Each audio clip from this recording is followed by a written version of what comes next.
Hey everyone, this is DJ. And this is Ish. And this is Season 5 of Pero Let Me Tell You.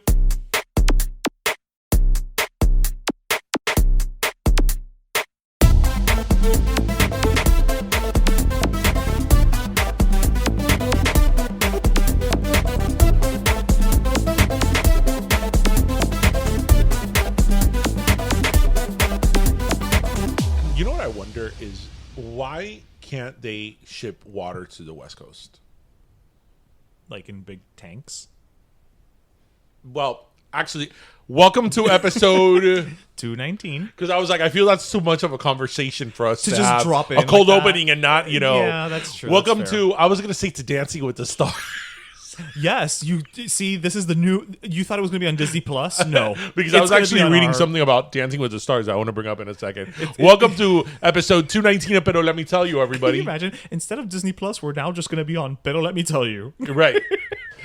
They're going to do Dancing with the Stars on audio. Yes. Like, you could hear the footsteps. You thought it was going to be Tyra and Alfonso Ribeiro? No, it's going to be us. Wait, Alfonso Ribeiro is hosting now? He's going to be co-hosting. with her. So they brought him to save the show, pretty much? Pretty much. Pretty much. Okay, let's put that... Let's table that. Because Let's- I do yes, want yes. to talk about that. Yeah. Welcome, everybody. How long weekend? Long weekend, everybody's fine. Labor Day. Some of you are listening to us in Orlando, in Los Cayos. So does this mean you can't wear white on Tuesday? What does wearing white after Labor Day really mean? I think it's just one of those, old-timey things where, like, it probably has to do with, the seasons. So And when they like- mean white, I think like linen. well, it used to be like, what is it, white shoes. Like, you can't wear white shoes because it's like, then it becomes all, muddy and there's Who snow. wears white shoes anyway? Have you been to Cayocho? Oh, that's true. I mean, other than like sneakers or trainers. Right, trainers, depending where you're from. Yeah. But yeah, No. it's like an old-timey bullshit yeah. thing. It's not a thing anymore, though. Okay. Well, clearly. Right.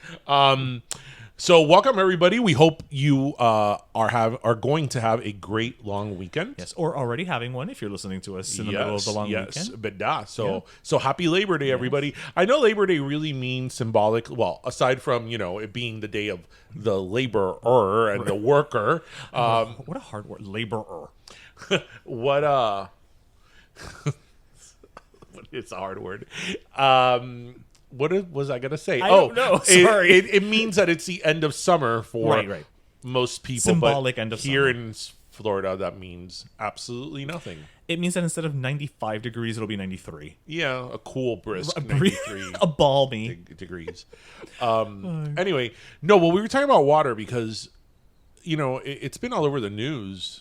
I mean, it's no secret, but it's been all over the news. The massive drought they're having in the West Coast, and But they usually have a. right, no, but No, they're but I'm saying, I usually feel like in the summertime, there's always. right, but there's a drought. There's a drought, a 1,000-year drought. Like it's the worst drought they've had in 1,000 years, Okay. and the drought's been going on for 20 years. And what's happening is that the water levels at Hoover Dam and Lake Mead and Lake Powell, all those lakes in the West Coast, they're so low that, for example, in Hoover Dam, and I forget the other name of the dam that's by in Arizona, the water level is so low that if it gets a little bit lower, they're not going to be able to use the turbines to get electricity from the water Because it just can't reach. because it doesn't have enough pressure. Right. And if you look at the footage they have, a lot of these lakes are like 40, 50 feet under their level, and they were at like 40, as it 50 is. feet like a few years ago. It's not like the river or the lake went down, Now. in the course of 100 years. Right. No, this was in the course of a few years. Okay. And I know this sounds like a very stupid question, but if we could put satellites in space, I'm sure we can move water. What? I mean, I'm serious. It sounds silly, but I we're would being be honest. interested for somebody maybe out there, a listener who knows about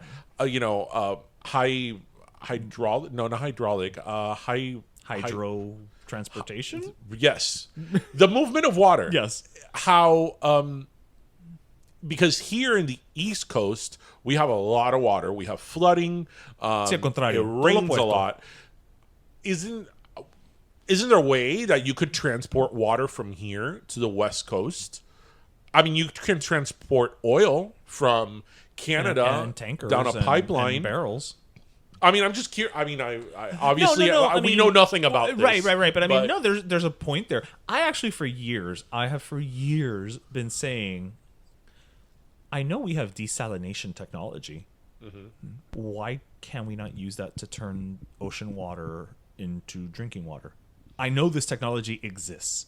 Or at least, if not even for drinking water, for like other sources of water. Okay, for hydroelectricity, let's say, like what you were saying, like that, or like maybe maintenance, like watering your lawn, the sewers, cleaning, whatever.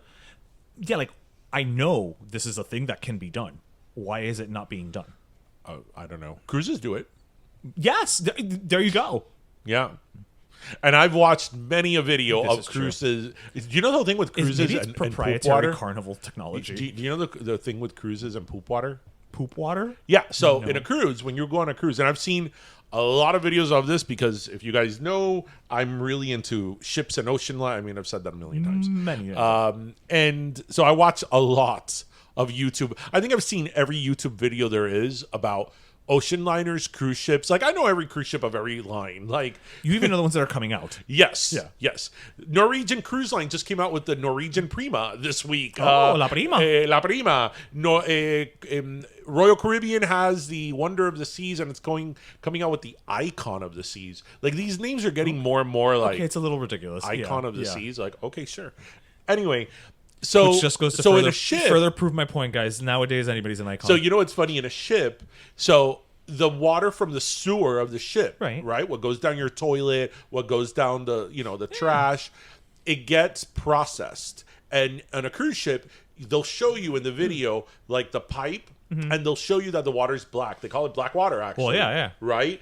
And then what I think it's really funny is that it goes through a process where the water is cleaned up. And in every single video where they show you that process, it never fails, has somebody at the end saying, look, now it's crystal clear. It's like you could drink this water, but nobody actually ever does. You could, but I won't. So it's like, okay, you really? Prove it. Drink it. Put your money where your mouth is, damn it. Speaking of water, so today I was at the beach. And I had a lovely day at the beach. I'm glad you were finally able to get to the beach. Yes, it was cut short, but that's another story for another day. And how long were you there? I was there like an hour and a half. Okay, sometimes that's all you need. Well, sometimes that's better than nothing, and that's all you need.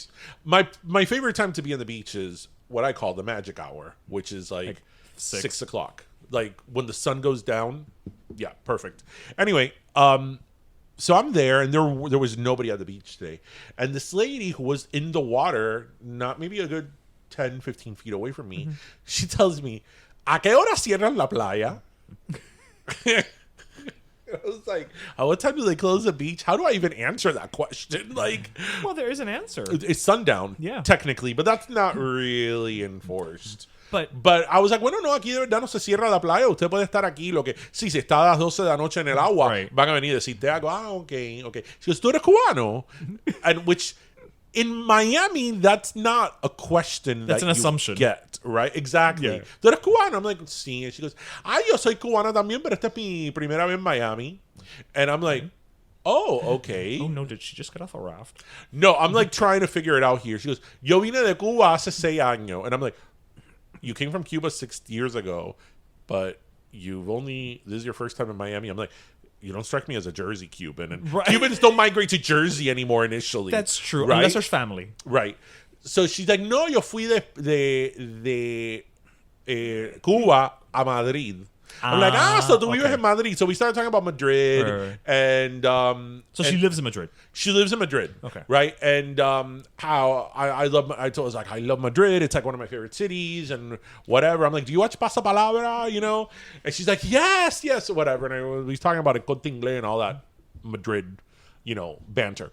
But then she said something that really struck me. And she's like, tú sabes que usted aquí, la gente de Miami, son como una raza, una clase de gente completamente diferente.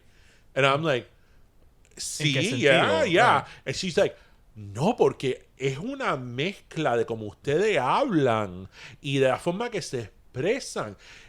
Yo sé que es cubano, pero es diferente, es como muy, like, único. And then I thought that was a very interesting perspective because here you was somebody who was freshly Cuban, Right. Not Right. Cuban from 50 years ago, freshly Cuban. Living in Europe. You're living in Europe, Right. So she's very out of her element, and she's here, and she thinks it's very, like, unique. Right? Because I feel that most people that come from Cuba, even nowadays, they come from Cuba and they start living here right away. So And they kind of acclimate. right, and it's like crash course, right? Right. But this was a person, looking from the outside Right. to a culture that was similar to hers, But not exactly. but not exactly. So it seemed very unique to her. Like she was saying how she loved the food here. Mm-hmm. And she's like, mira, yo noté que la comida aquí es bien riquísima, es toda igual. Es diferente que la de Cuba, pero la de aquí es toda igual. And I was thinking, what is that? So it's because different, I think but that what the she was same? trying to say is that the Cuban food here is a little bit different than the Cuban food over there. Oh, right. But the Cuban food here is Miami Cuban food. And I also think Okay. that it probably has to do with the fact that in Cuba, they don't have access to Claro. the Everything, spices, yeah. everything, so they have to inventar. Right. And here, I think probably the Cuban cuisine are the classic Cuban cuisines. Which in and of itself has evolved the longer we've Right, been it has, here. but like arroz con frijoles and plátano Sí, pero maduro. es el arroz de frijoles de hace 50 y pico años atrás. Right. So right. maybe now, maybe they don't have comino to add to it, Right, or right, ají, right. or like los platanitos maduro, like they don't do it in the same. They fry it in like old oil. Si lo consiguen, yeah. Si lo consiguen, right? So it's not like a consistent flavor. Right? Whereas here, because we have the supplies, there is a consistent flavor. So I thought that was really interesting. I thought that was really interesting.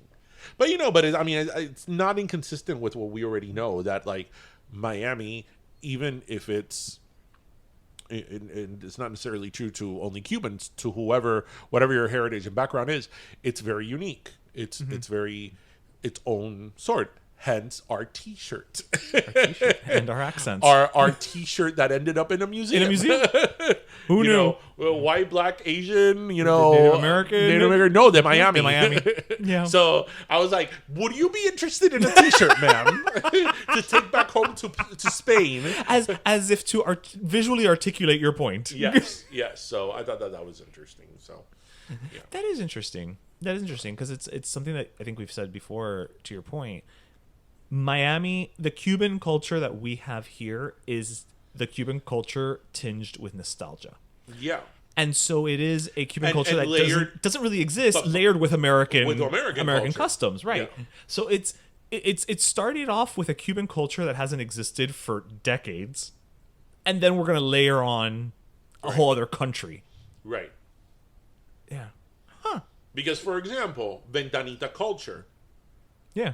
I mean, this is an honest question. Did they have ventanitas in Cuba? I genuinely don't know. I want to say maybe, just because that seems like a bodeguita type of thing. Like, maybe, but probably not to the extent that we do. Ventanita culture is a very Miami thing, and I think I even said it here on one of our shows. I remember when I realized that, I'm like, oh my god, like they don't have ventanitas anywhere else. Right. It is solely but it's something I had never stopped to think about. Because you take it for granted. Yeah, I'm like... Yeah, that's just the way it is. That's just the way it is. So I remember when the Starbucks here in the Gables... That's right. That was like the only Starbucks with a ventanita. I think it was then. That was like... Ventanita. Like, yeah. Wait, they don't have ventanitas. Yeah, that's not a thing. But then it also has to do... The ventanita culture thing is very interesting because... Ventanitas, if you think about it, wherever you get Cuban coffee, it's not a coffee shop. No, it's a cafeteria. Es una cafeteria, a bakery, a restaurant right, that has a ventanita. Just so you can go get your coffee, your so pastelitos. It's not like a Starbucks or... yes, the culture's or different. Caribou coffee from the Midwest or Big B coffee that they have in Michigan. it's not a coffee house or a coffee house. Right. A Coffee bean and tea. What is that? Or del cielo, pasión del cielo. Pasión del cielo, yeah. Right. It's not a coffee house. No, it's literally a window Where you can get coffee. Where you could get coffee and croquetas and other baked goods. Right. But you could get coffee. Right. But it's something else. Right. You can hang out there. Right. But it's not really there just, for you to hang out. But just think about, is there a Cuban coffee house in Miami? There isn't. That doesn't exist. Right. But isn't that... Should we open one? But isn't that like a bit of a mind F? That Cuban coffee, which is something so prevalent in the culture. Obviously there is a market for coffee houses. There isn't a Cuban coffee house. Okay, pero tú te imaginas a Cuban coffee house. Los viejos nunca se van. No. No, that will not be a coffee house that you will be going for the Wi-Fi to study for your finals. Right, exactly. That's what I'm saying. Like, forget it. Nobody will ever leave. It'll be always loud. They will not sell Joni Mitchell CDs. No. You won't have a white girl with purple hair. No. You might have a vieja with blue hair. Yes. But not a girl with, not a 20-something with purple hair. And you have a unique who just came from Cuba. Yes. Right. And that's as authentic as it gets. Let's just open one up. We've only got one other side hustle. Let's add another one. But isn't that a total like? Because I guess it comes down to how we consume coffee. Right. It's on the go. It's also a shot. Right, but it's not, because if you could think about it, when you go to a ventanita, a lot of times you're there for a while talking. Well, other people, because I don't drink coffee, right? But I see other mere mortals. So there is that exchange that you would have in a coffee shop, but it's different. Right? Because it's not like, let's sit down to have Cuban coffee. Does Cuban coffee taste better when you're standing up? I think it allows us to use our hands more. Probably. And there could be not only Cuban, like the traditional Cuban coffee shop, there could be café con leche. Claro. All that. But don't order café con leche after 10 o'clock at La Palma. Well, we know what happened. And think about it. And it's there, right? Because instead of baked goods, you got a pastelito, croquetas, churros. I mean, it's made for a coffee house type experience if you think about it. Yes. Instead of, some new wave, whatever music, you have salsa playing in the background. Es que even like at Vicky bakeries that have, the little tables for you to sit inside, very rarely are people there aside from when they're waiting for their order. Right. You sit down, when you get your order, agarras y te va. Right. But there's not a Cuban coffee house. That concept doesn't exist with Cuban coffee houses. Huh. All right, listeners. We're putting that to you guys. Isn't that? I'm telling you. If anybody knows of one, let us know. I could be. We could be wrong. We could be wrong. I think we would have heard of one by now. I think so too. I mean, we haven't been everywhere in the world. The Cuban Coffee Company Shoppy. Okay. No Shoppy. You know that I've always thought. El rinconcito de café. There we go. I've always thought, and this is shifting to something else, that when we were talking about the employees of our Cuban coffee shop, our fake Cuban coffee shop, I've always thought that is the reason why in Miami City proper or unincorporated Dade City proper we don't have a Cracker Barrel. Oh yeah, you've said this before. We have one. What's the closest one in Homestead? There's one in Homestead and there's one in Pembroke Pines or Broward. Okay, Broward. Yeah. That's another world. Right. No, but I'm saying those are the two closest. That's the one I used to go to. Yeah. And then there's one in Homestead, which I've been to too. But that's Homestead. Eso llegando Los Cayos. Yeah, that's another world. Yeah. Because think about it. If you go to a Cracker Barrel, y Yusnavi, hola, welcome to Cracker Barrel, and Yusnavi's taking your order. Yeah, it doesn't fit the. Y Mirta, cambia, aquí viene Mirta. Ay, mijo, ¿qué tú quieres? ¿Tú quieres qué? Un sweet tea. Una manzana frita, pero ¿quién come eso? Frita. Ay. Yo no entiendo este menú. Esta gente que vienen aquí a comer ocra frita. Todo el mundo aquí, lo único que comen es harina con mantequilla. Y le echan una salsa ahí blancucha arriba de que eso no tiene sabor a nada. Panes.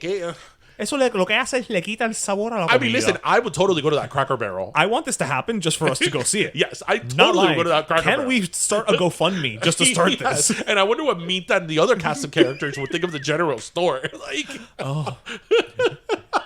I'm sure they'd have opinions about Reba McIntyre. Mira esta vela, Yankee Candle. Ay, mira, Oh, Gladys. the penny candy. Gladys, qué rico, mira. Olor a jonjolí. It will be. Let me tell you something. I want this Cracker Barrel to happen. You know what? I think it should be in Flagler. You know what? I'm going to broaden the scope of this, and I'm going to say, Ms. Jenny Lorenzo, if you are listening, feel free to take this, run with it, and make it a sketch. All we ask is that we be tagged. Yes. That's it.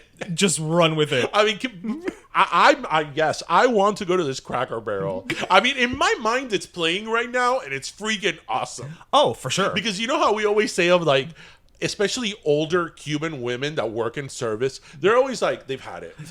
They've done everything already. They're done. Yeah. Can you imagine like a Mirta coming to take your order and you have some white kid be like, yes, I want the biscuits and gravy with the chicken dumplings. Tú sabes que comerte ahí un pollo menos poco cocinado. Patiseco. Patiseco. Con una cosa así de harina ni cocinada en el medio. Yo no entiendo las cosas que come esta gente. Que es un porro. Yes, the dumplings, the chicken and dumplings, ma'am. Hi. And you know what? Más tarde o más temprano, because I'm sure there are franchises, flan will make its way to the menu. Somehow, yes. Somehow there will be a And flan on that menu. Caramel custard. Caramel custard, but it's a flan. Don't let it fool you. Don't let it fool you. Eso va a ser un Can you flan. imagine Minta bringing the biscuits? Ah, esto es pan seco. Debe haber un pan cubano con mantequilla. Una tostada rica. Esto es pan seco, which, you know, to me, the biscuits from Cracker Barrel are holy. It's like, man. They are good. That Actually, you know what? If you're ever, I'm gonna give a shameless plug right now. If you're ever in Broward, go to it's a little spot, totally tiny little spot called Yo Mama's Kitchen. Mm-hmm. It's actually owned by someone we went to middle school and high school with. Oh yeah, with Kim Parks. Really? Yes, it's a small little like counter service only thing. It's her and her husband, and he makes everything from scratch. And I went there this past Sunday. His biscuit. We gotta try that. Have the breakfast sandwich or whatever. That biscuit was insane. No, and then he has the gall to tell me, he's like, "Oh, I don't think that was like a good biscuit. I don't know. I wasn't happy with it." I'm like, "Okay, well, if you weren't happy with this one, then I need to come back and have the mind blowing one." Oh, we should totally go. Yeah. Bueno, this Cracker Barrel will have a ventanita. It'll be the first Cracker Barrel with a ventanita. Can you imagine in that franchise meeting? Hi, yes, we want. These are our list of demands. Yes, you want to open up a ventanita? Venice? Venetian? What are you venting? Venetian? This is an all-American restaurant and country store, ma'am. No. You know where Mirta and the gang of characters, where they would feel at home in the Cracker Barrel? En los sillones en el portal. Oh, you know what? No, we gotta get rid of them. We gotta get rid of them because those breaks are gonna go on way too long. Yeah. Ahí Mirta and the cast of characters are like, ay, tú viste los sillones que tienen en el portal. Están tan cómodos. Eso sí que está cómodo. Es tan cómodo que después de un rato me levanto y me tiene las nalgas aplastadas. Pero eso está riquísimo. Okay, yeah, we're making this happen. We're making this happen. Yeah, we're gonna figure out how to make barril de galleta. And we should do it in like Flagler, like the Flagami area. Like Flagler y la 50 y pico. Like, hey, Seth, Burger Beast. Yes. You know people. Let's make this happen. Let us know how we can make this happen, for sure. Cracker Barrel, Flagler. Barril de galletica. La barril de galleta.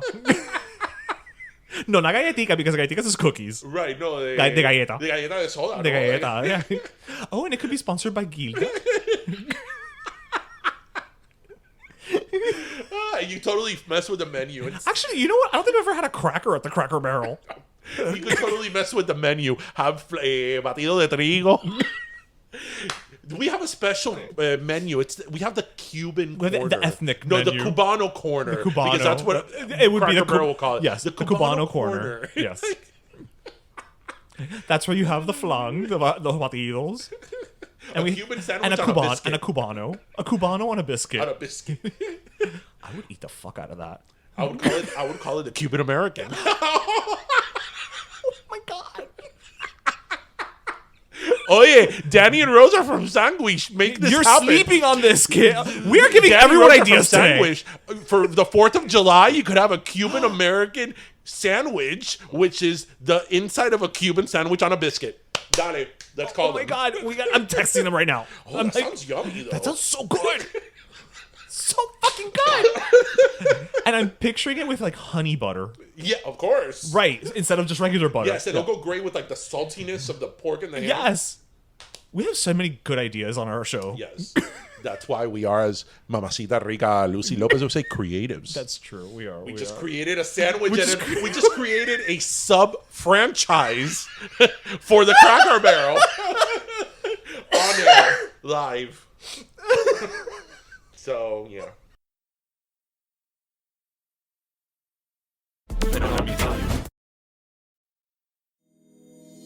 Oye, mi gente, Ish here with a great new zero waste refill delivery service que lo tiene todo. Pantry items, personal care items, cleaning products, even some of your local faves, usually only found at the farmer's market. So what's this delivery service changing how you do groceries while helping save the planet? It's called The Rounds, and they're making deliveries in Miami, Philadelphia, Atlanta, and DC. They're like a modern day milkman. Bueno, if the milkman doubled as an undercover eco warrior. Most items, from almonds to pasta to dish soap, come in reusable containers. Once you're done, you just leave your empties in your tote bag outside your door, and the Rounds picks up your empties, washes, and reuses them, helping reduce those single-use plastics that are choking our landfills. And what's better than stocking your home while helping the environment and local businesses with the Rounds? How about getting 15% off your first order? That's right. Visit therounds.co, click join now, and use promo code Pero for 15% off todo in your order. Even if you order every item. Así que what are you waiting for? Head over to therounds.co to save 15% using promo code Pero on your first order. Sustainable, zero waste, delivered to your door, and 15% off. What more could you ask for? Start making the Rounds today.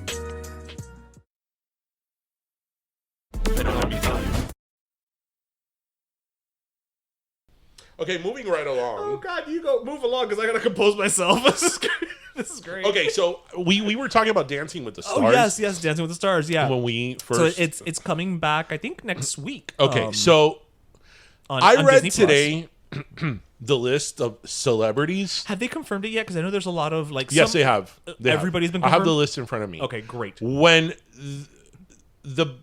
well, actually, he's on it. Okay, I was gonna say the biggest star is Jordan Sparks. Oh really? I thought it was Wayne Brady. But no. Actually, Wayne Brady just popped up, so I will give it to Wayne Brady. Okay. That's about it. So it's Wayne Brady, Jordan Sparks. That's about it. Everybody else is like, okay. So here's who we have. Let's run down this list. So we have Charlie D'Amelio and her mother. She's a TikTok star. And her mother's just her mother. Her mother. So they're on Dancing with the Stars. Okay. Okay, we have Wayne Brady. Wayne Brady's legit a star. I mean, he's okay. an Emmy winner. Yeah. Yeah. And we have Jordan Sparks. Jordan Sparks, I mean, She had hits. she had hits, so Right, yeah. right. Then we have this guy. I mean, when I read it, I knew who he was, but I didn't know him by name. Colton Underwood. Wait, that name sounds familiar. That's the Bachelor that came out. Oh. Okay, so him. Then we Well, there's have, always a Bachelor, Bachelorette. we have Robert Irwin. Oh, Steve Irwin's son. Yeah, son. Well, Bindi was on it. Okay, we have Joseph Baena. Do you know who Joseph Baena is? Spell that last name. Baena, Baena. Joseph Baena is Arnold Schwarzenegger's son with a maid. Oh. Okay. That's That's a qualifier now. that, and I'm reading here because I was thinking, okay, well, maybe he's done, I don't know, He's some an movies athlete or something. that we haven't heard about. No, he hasn't. He's into bodybuilding. That's it. Then we have Dr. Jennifer Ashton. I know who she is. She's from Good Morning America. She was the doctor that gave a lot of updates about COVID when it first started happening. She was on The View. She's on it. Okay. We have Daniel Durant. He was in a movie. He was in the movie Coda. Oh, okay. Well, but that was a movie that just won the Academy Award. Okay. So I'm saying at least he's in an Academy Award-winning movie. Okay, I guess. We have Sutton Strack, who is a member of the Real Housewives of Beverly Hills. Okay. I don't know who she is, but But there's always a housewife. Real Housewives, Spencer Boldman, I have no idea who he is. He was... Oh, I know who he is. He was on a Disney Channel show. Yes. And that's it. I mean, we're really at the bottom of the barrel here. Wow. I think next season it's us. Yeah, you know what? At the rate that they're going, yeah.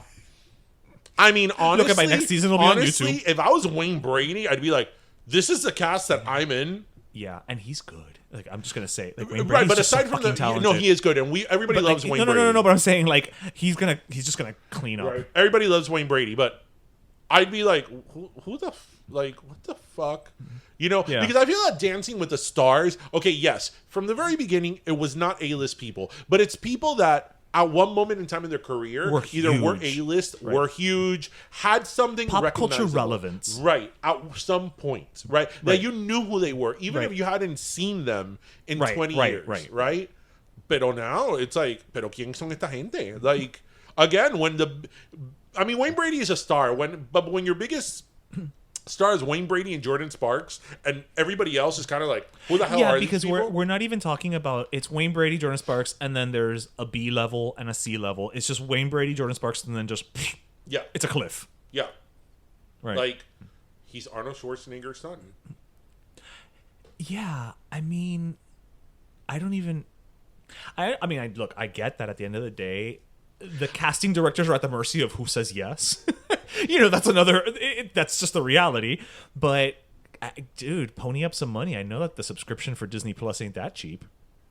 I mean, I feel that Dancing with the Stars, and I watched Dancing with the Stars in its heyday and in its peaks. I watched it for several years. Yeah. Now I watch based on Don't who's you on it. remember? I had a whole vote for Candace Cameron. You did? You know, campaign that I You would very much. text everybody. Here's the number. Here's the number. Here's the number. Vote. I think that we got her into the finale, right? You're welcome, Candace. And especially at that time, because when Candace was on Dancing with the Stars, it was years before the Full House. I was gonna say it was pre-Fuller House. It was years before Fuller House. So she was still kind of in that dormant stage, and she hadn't really taken off yet doing the Hallmark movies. She was in the nostalgia phase of her career. She was sort of starting to do this the Hallmark, the Hallmark the movies. Tea Garden, but yeah. her stock hadn't risen to what then it went up again. Right, she hadn't been on The View yet. She Right, hadn't so been, that's why I was like, vote for Candace Cameron. But anyway, I mean, I feel that this show, it's like, okay, that's it. Put it out of its misery. Like, I know they renewed it for 2 seasons on Disney Plus, but the thing is with them is that you know that they run like 2 seasons back to back. So maybe as of next summer there will be no more Dancing with the Stars. Again, I would say, the fact that they shifted it to Disney Plus to me is telling, because it means let's move it somewhere that we can control the numbers a little more. Because if you're on network TV, the ratings are the ratings, right? Mm-hmm.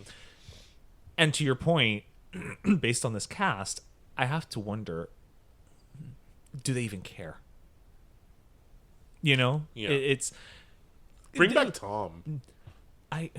Look, we're not going to get into the Tyra of it all again because But it's not even like Tyra. Because I don't have the energy for it. But it's not even like Tyra. It's But like, the thing is that they thought that the problem was the host. Like, that's the thing, is like they replaced him because, like, oh, we have to freshen. Okay, great, you have to freshen up the format a little bit. I get it. It's 30 seasons. He did, which is probably 15 years because they do 2 a year. right. It is 15 years, right? Right. So, I mean, no, it's 17 years. It started in 2005. Oh, they didn't do 2 every year. Right. So, I mean, he carried it for 15 years. But again, people are not tuning in or tuning out because of the Tom or Tyra. It's not because of the host.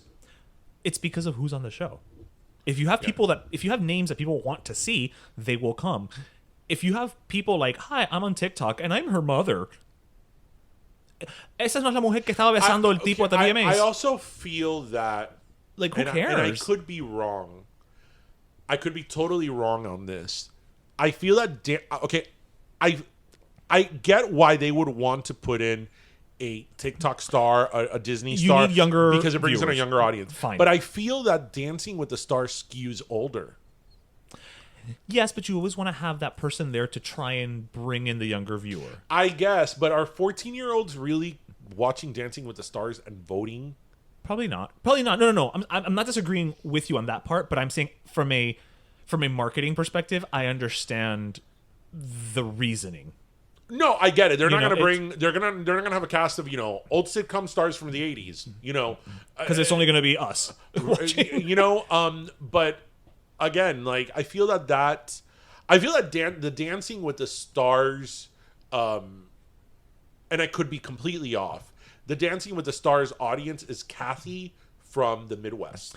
Yeah, it tends to skew older. Yeah, Kathy from the Midwest. The youngest age is probably the youngest median age is probably 35. Yeah, I mean, again, I could be totally wrong. No, you're not. Probably. But I don't think you're wrong. I mean, again, I think it's like it was good. It was good while it lasted. We have some awesome moments, but it's like put it out of its misery. But that's also one of those things that like they need to almost determine. I would say if next season is going to be the last season, they need to go into it knowing it's the last season and go out and get as much star power as they can. You know what I mean? Like go out with a bang, because it would really suck for like next season for them to be like, it's the all TikTok version of Dancing with the Stars, and then it's the last season. I mean, for God's sake, if you're gonna put TikTok stars, put hosts of like Home Shopping Network and QVC. Oh, that'd be great. That would be great. You know what would actually be interesting is if they did like if we had control of things, do like an all, old sitcoms cast, right? But then you split the dance floor into two teams where you have the co-stars are competing against each other every week. Honestly, if they have another season after this, I would just rig it. I'll bring back Sabrina Ryan and be like, Sabrina Ryan, now that the show is going off the air, we're going to give you the damn mirror ball one way or another. I mean, for those of you, I mean, if you don't care about Dancing with the Stars, this whole conversation has been a total waste of time. But if you do, and you've watched Dancing with the Stars, so Sabrina Ryan was this girl who was on the Disney Channel. She was a cheetah girl. She's been one of the few people that like week one, I think she was season 6 or 7. Yeah, she was very week young. One, the first week, the judges were like, we don't know what to do with you, because she was amazing. She was like a professional. She killed it the first week. But for some reason or another, she always used to get straight tens in all her dance performances. But for one reason or another, she didn't bring in the numbers. Right. She didn't bring in the votes because she was like a cheetah girl from Disney. Probably what you're saying. Are 14, 15-year-olds really watching Dancing with the Stars? Dancing with the Stars and voting. Right. Because I could see them maybe, if they're a fan of hers, like, oh, I'm going to go watch her, the cheetah girl. Or watching it the next day. Or 1 week. But, like, are they really going to sit down every week to watch Dancing with the Stars? Because it's and vote. Right, and vote. So she got voted off like week 6, and everybody was like, oh my God, like she was like the best dancer on there, and she got voted off. So then a few years later, they had like a Dancing with the Stars All-Stars where they brought up, people that hadn't won but were really good, and they brought her again. And she was killing it from week 1, straight 10, straight 10. Week 6 again, out. Gone. And it's like, give the girl a damn mirror ball. Like, maybe they sent her one as like a little Christmas ornament. Yeah. I think the worst contestant they have had was Kate Gosselin. Well, yes, I think one of the worst ones was Kim Kardashian. I don't even remember Kim. She was very early on in the season. She was early on, but not that early on. She was like season 6 or 7. That's what I mean. Yeah, but like it was already like an established franchise at that point. And she was awful. Really? She was awful. You could tell she was very uncomfortable in the camera. And then there was Misha Barton. Oh, God.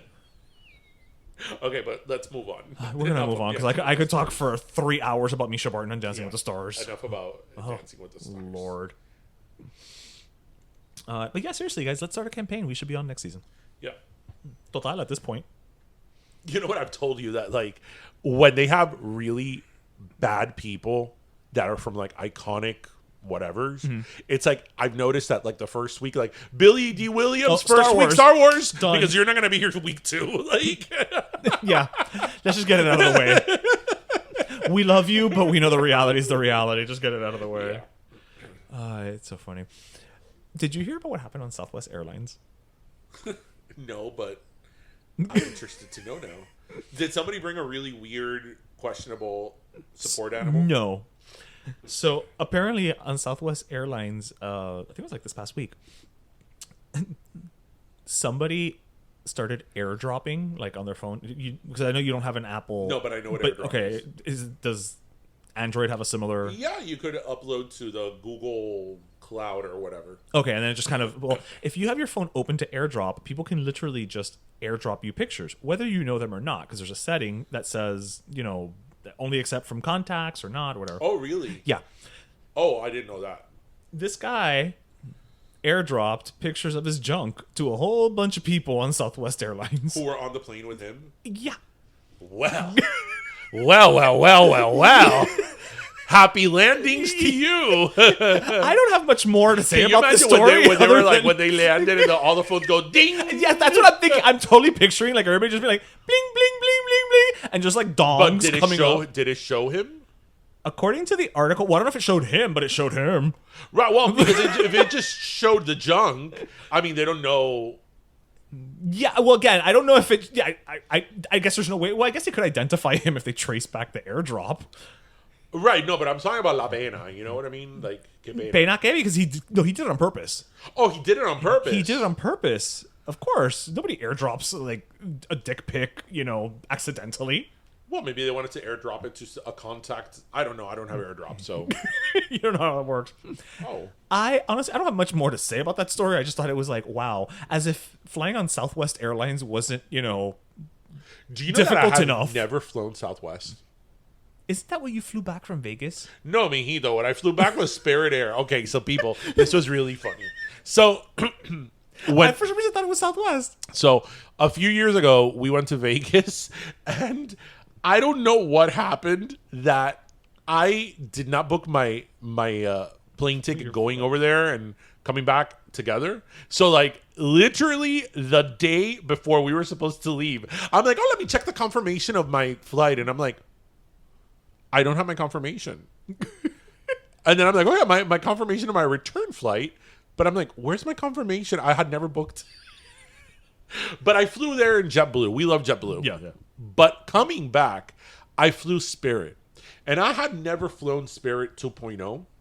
Because I flew Spirit when I was in Michigan. That's right. And back then, it was like JetBlue. Yeah, it was. I never had a problem with Spirit. No, see, I flew Spirit all the time to New York, yeah. Never. But I didn't know that they had, well, I had heard that they had changed their model, right? That now it's like budget. That's one way to put it. It was like really budget. So I remember walking in there, I'm like, estos asientos son plástico. This is not your standard, airline. It's like a folding chair almost. It's plástico. There aren't even like arm handles, like whatever. It was so uncomfortable. I had one whole butt cheek like outside of the seat because the seat is like 6 centimeters wide.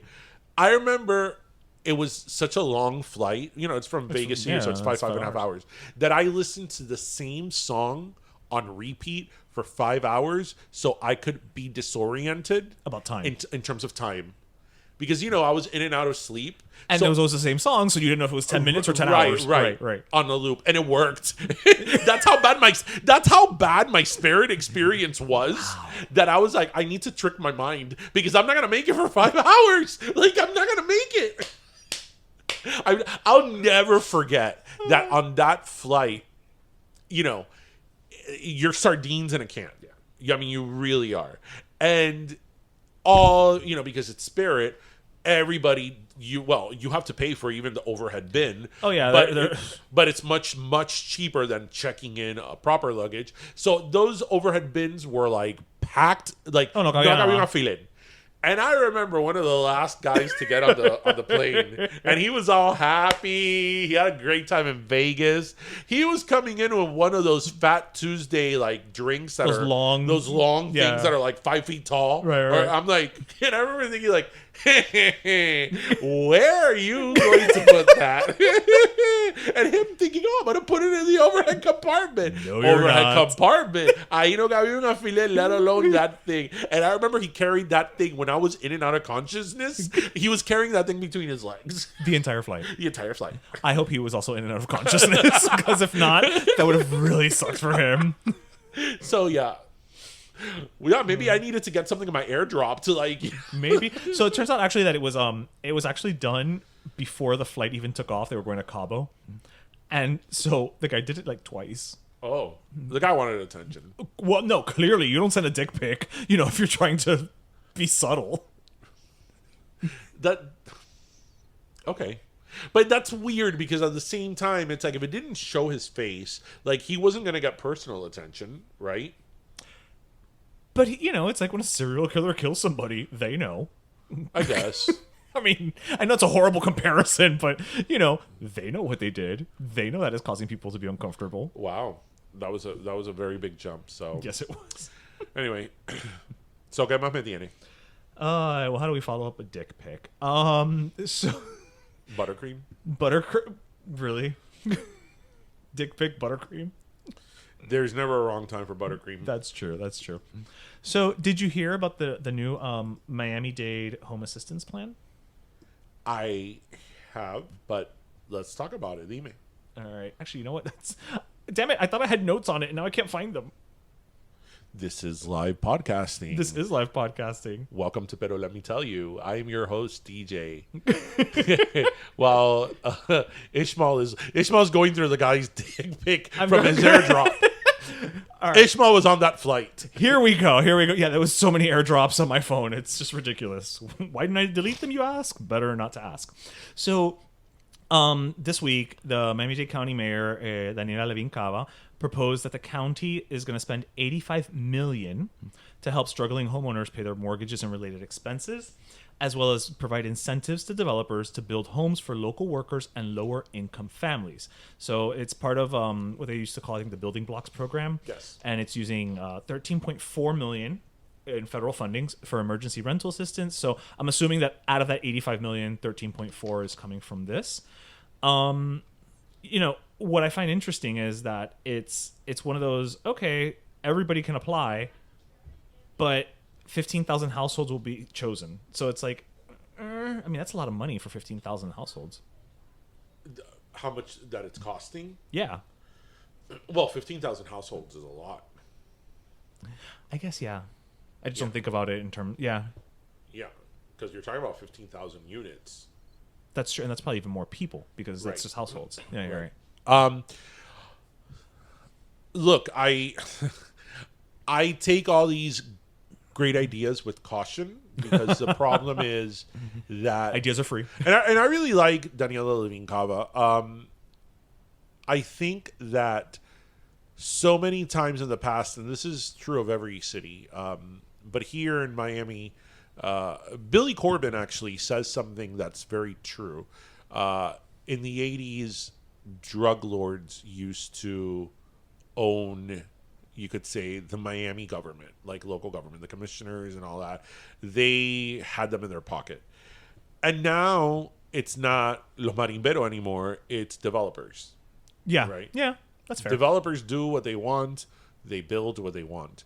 And so many times, I actually follow these things because I love topics that have to do with like architecture and construction and all these projects. I just, nerd reasons, I've always followed these things. And so many times when you hear like, oh, this big construction company or this big contractor is going to build this huge development, and it's going to be a mixed-use development, blah, blah, blah, blah, blah. And 20% of it is going to be, public housing or affordable housing, blah, blah, blah, blah, blah. Right? When the plan is released, it's always like, oh, wow, 25% of it, great. Right. But somehow, by the time that it's finished, right, it's like, oh, no, we only built, 20 units. Right. Right? ¿Y qué tú haces con eso? Like, what do you, right? So with these type of things, obviously the intention is great. It's very well needed. You have to proceed with caution because then, the number that you gave, that the 15,000 households are going to cost. It's $85 million. $85 million. I could just see 2 years down the line. Oh, with the cost of inflation and with the cost of lumber and the cost of this, everything skyrocketed. So we couldn't build 15,000. We could only build 4,000. Right. So it's like, okay, so you technically did do something. Right. Every little bit helps, fine. But you didn't do what was sold, like what was sold to the public, right? And the thing is that this happens time after time after time after time. So obviously I hope that that does come through, and I hope that they can build those 15,000 units or households, because they really do need it. And I mean, we've talked about this on the show 100 times. I just, if property values continue to go up and rental values continue to go up, and we're not talking about rentals for like, you know, the a 4 or 5 condos. bedroom house. We're talking about a 1-bedroom apartment. If they continue to go a up, 1-bedroom apartment and efficiency. if they continue to go up, like, I don't know where this is going to end, because you're talking about a city that this is not as much as, you know, Miami Tech Borough Mayor Francis Suarez wants, you know, this to be Silicon Valley. Right. It's not, at least not yet. And the majority of people here work in the service sector and in the service, you know, industry. Right. And these are not high paying jobs. Right. So, you know. Yeah. Well, I mean, they should just do what Marco Rubio did and write a book. Oh yes, I actually saw that live. I mean, that's what we should just write books. Right. So let's all write a book. So earlier this week, you know, Marco Rubio was sitting down with Jim DeFeeti, and he was talking about, like, we're talking about the student loan student forgiveness. loans, and how he was against the forgiveness, and, you know, that he graduated with like $100,000 of student loans, and he's like, you know, when I first started my career, I couldn't afford my student loans, but then I wrote a book, and I'm like, oh, well then, by all means, let's just all write a book. well, I am writing a book, so, you know, that's Anybody can write a book. It's selling the book. right, but. Anybody can write a book.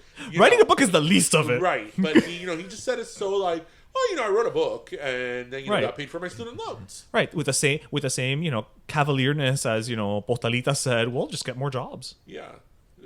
Our mayor, Francis Suarez, when asked about the skyrocketing rents in Miami, he's like, well, just get a better paying job. Just ask for a raise, or, you know, just get another job. That pays better. Yeah. Like, yeah, that's what I want the mayor of our city to because it's that easy. It's that easy in a city, to a housing crisis. in a city that historically is known for not paying what they should be paying as far as salaries go. Yes. For professionals. I'm not even talking about your average, you know, blue collar worker, because I had to leave Miami, come back to be able to make what I should be. I've told this story before. My first job offer as an attorney was for $37,500. But that's the median starting. For an attorney? I looked it up the other attorney? day. I looked it up the other day. It's between 35 and 40. So it was $37,500. You go over here, oh, and it includes your cell phone. I was like, oh, well. Let me go splurge now. Let me call Tokyo. Right. And you know, this was back in 2007, 2008. Yeah. I'm like, that didn't even include, like, data. Like, that was like, you know, a Nokia. It's like, what do they give me an iPhone?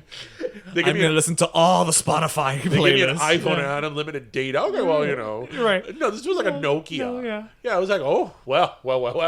Like, it had no other benefits. $37,500. I'm like, you do realize I made more before I went to law school. Just heads up. Yeah, I made more, but, you know, and that's a professional job. That's what I'm saying. We're not even talking about, you know, your average blue collar worker, right? We're talking, I go to school, I bust my ass, and that's why there's a part starting of me now, salary. like, there's a part of me now. I mean, I'm sure this is widespread. It's not only in Miami. Sometimes when I go anywhere, like whether it's to a restaurant, or like today I was in Chicken Kitchen, you know, whatever. I hate that everything now, when you swipe your card, gives you the option to tip. Right? On the one hand, I hate it because it's like, okay, so now everybody's asking for a tip.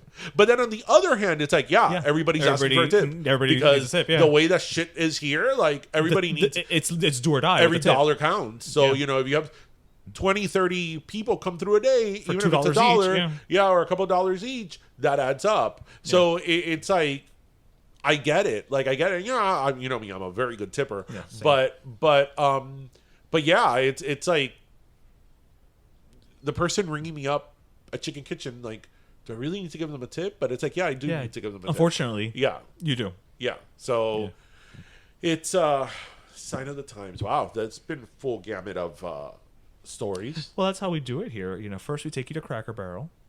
Then we fly you on Spirit on Southwest. Yes. We make a stop through Spirit Air. We step through Spirit Air. Then, we talk about the housing crisis. As one does. As one does. Talk about taking it You're home. still thinking about the Cuban sandwich with the bit on I the... am so thinking about that. Yeah. Yeah, we need to call her Danny and Rosa. Be like, hey, we have an idea for you guys. Yes. Actually, Danny and Rosa are in a book. Are in a book? They are in a book. It's the history of the Cuban sandwich. Well, rightfully so. They are in it, yes. And actually, we'll be running an interview with the writers of that book in a couple weeks. Oh, nice. Yep. Nice. Yep. Well, ya que hicimos tremenda gira from, the Cracker Barrel, we flew, we came home, we had some housing. I think it's time for some soda. It sure is. Because I've definitely traveled quite a lot, just in this last hour and a half. So do you want to go first or do you want me to go first? No, you go first. All right. So I'm going to go first. Mine's a little just not a thing. I don't know. It's more of like an awareness soda. For those of you who don't know, September is National Suicide Prevention Month. Mm-hmm. So just wanted to put that out there. At least here in Miami-Dade County, all you have to do is call or text the number 988 if you or someone you know is in an emergency or needs some type of assistance with mental health resources. I think that is the number across the U.S. now. But I definitely just wanted to put that out there because, and I'm about to look for my stats here. I know that we don't necessarily talk about mental health in the Latino community, trapo sucio and all that type of stuff. But I will say I saw a statistic earlier today about that the suicide death rate for Hispanic men is more than 4 times the rate for Hispanic women. And the suicide death rate for the overall U.S. population is more than double that of non-Hispanic populations for both males and females. So, this is definitely something that does affect all communities, obviously, but, it does affect our community as well. And again, we tend to not want to talk about these things. And if you're one of those people, that's perfectly fine. But there is help out there. And, it's just 3 numbers away, 988. You can either call or text, and they can provide you with a whole plethora of services. So, mental health awareness. Very important to know. Right. And I mean, we could have a whole episode on mental health. Yeah. But good last soda. Yeah, I thought so. So, one of the great things about what we do, I mean, we've mentioned it several times throughout our seasons, is that, we've developed a really good rapport with a lot of our listeners who send us feedback and tell us their stories and all that. And they also give us ideas. And I actually have a friend who we mutually follow each other on Instagram. His name is Isidro, or Izzy. And he also follows our podcast. And he was talking to me a little bit earlier about this week about an initiative that he was a part of, and he brought to light this, and I read a little bit upon it, and I thought that it would be a worthy last soda. So thank you, Izzy, for the shout out, for informing me of this. So we do have a platform, so absolutely, I could share it with people. So I want to give my last soda to the United Farm Workers, which is a union in California. And last week, they made a 355-mile journey across the state from Stockton to Sacramento, I believe, California. And they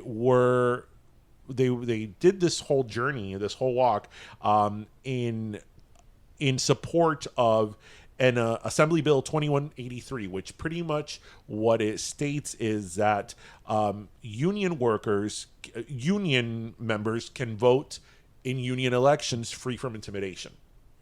Right. Okay. And, when I first read this, so they're raising awareness. Right. I was kind of like, okay, well, but if you're in a union, like, why couldn't you vote without intimidation? Right. I mean, that's so I've been in unions before, and you got a ballot, sometimes it's an email, and you vote. Like, right. And that's it. Right. Where's the intimidation? But that's again where you have to know your surroundings and what you know, and what the reality of people are. And the thing is that, as we know, farm workers are very marginalized. Yeah. I sort of, in a way, ashamed of saying this. I didn't really know much, for example, of Cesar Chavez until actually I went to Michigan. Really? Yeah, that they had a whole like thing of him over there. Because I mean, think about it, being of even Latin descent in South Florida, that's not really something that it's not a story you really hear. Right. Farm workers, that's not something really that's a huge industry here. Right. So those aren't issues so much that are relevant or prevalent Day to day, in our communities here. But obviously it is in California.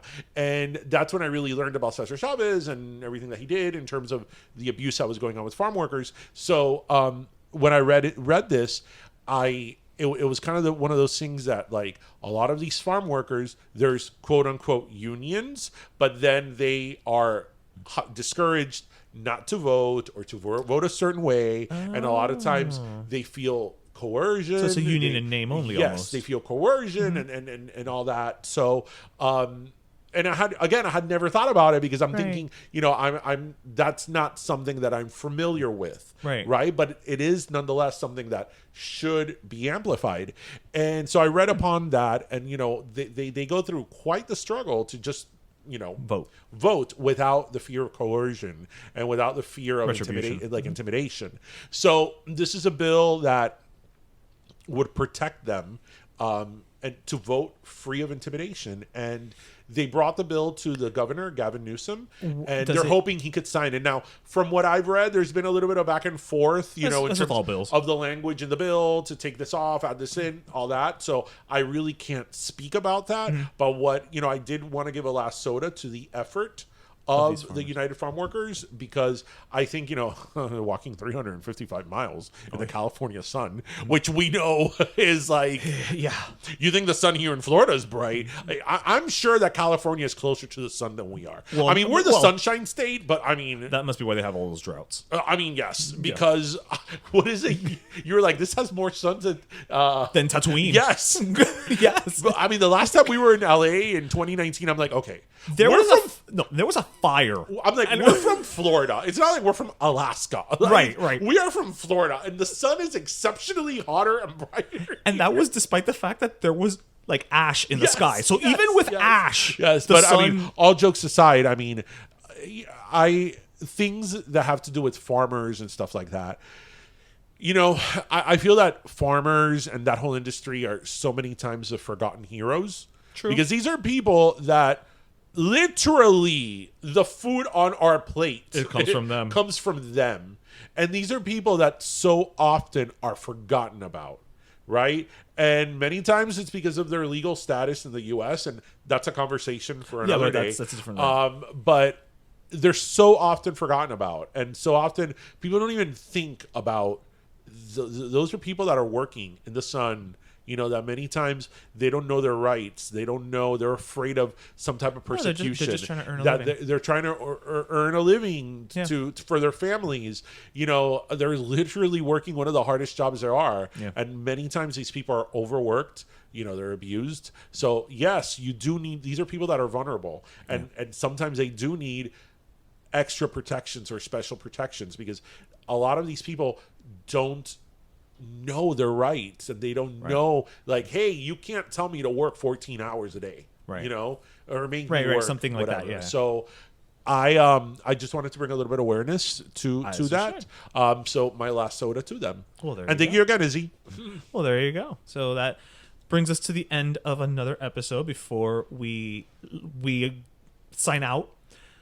If you still haven't gotten enough about hearing us, yes, we are currently also on the Fresher Fresh presents the Que Vola podcast with our boy Darwin. Yes, and so we love Darwin. We love Darwin. We were guests on his show, both of us, and we were just chatting up left, right, center. And really, seriously, for those of you who are, if you're listening to this part of the show, you made it this far. You enjoy our podcast. Clearly, you like us. And if you enjoy our podcast, we can recommend the Que Vola podcast. As it's a great podcast. Darwin is such a natural, and Darwin brings to light like the Miami hustle and Miami creatives and Miami talent. So if you enjoy our banter, you're gonna dig his. Definitely are gonna enjoy Que Vola podcast. Yes. And if you dig hearing DJ's opinions on things, Well, then you should head on over to one of our sister podcasts, Shiver, where you talk with the hosts, David and Daniel, about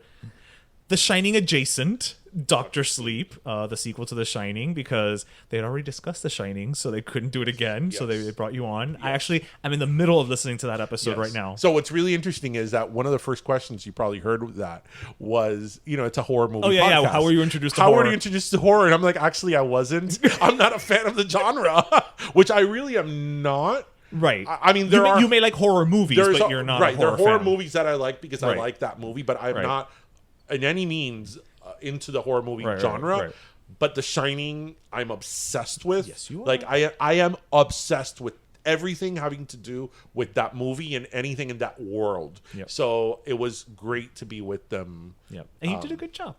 Yeah, I know, right? I mean, I totally geeked out about it. You did, but that's the type of show it is. Yeah, right. If you're going to listen to an hour and a half podcast about one movie, you better damn like that movie. Yeah, and you want the host to like the movie, to really be into it, because otherwise it's like, yeah, it was a good movie. Yeah, it was nice. Yeah, it was well acted. Like, bye. So what the hell? I mean, an hour and a half of that? Like, no, I'm good. Thanks. I'll switch the channel, But yeah, check it out. If you enjoy The Shining or Stanley Kubrick, or Dr. Sleep, which is a whole other movie. Maybe they enjoy Ewan McGregor. Hey, check it out. It was really fun to be with those guys. Yeah, they're a hoot and a half. Yeah. Well, everybody have a great long weekend. Let's enjoy it. So remember to grab your pastelito, your croqueta, your Cuban sandwich on a biscuit, your cafecito, and we hope you listen, laughed, and learned, and have a great weekend, everybody. Cuídense. Bye. Pero Let Me Tell You is co-hosted by Darian Borges and Ismaeliano, produced by Ismaeliano, and our theme, Pero Let Me Tell You Freestyle, is composed by Michael Angelo Lomlaplex, the official gay guy. And don't forget to subscribe and leave us a review on iTunes.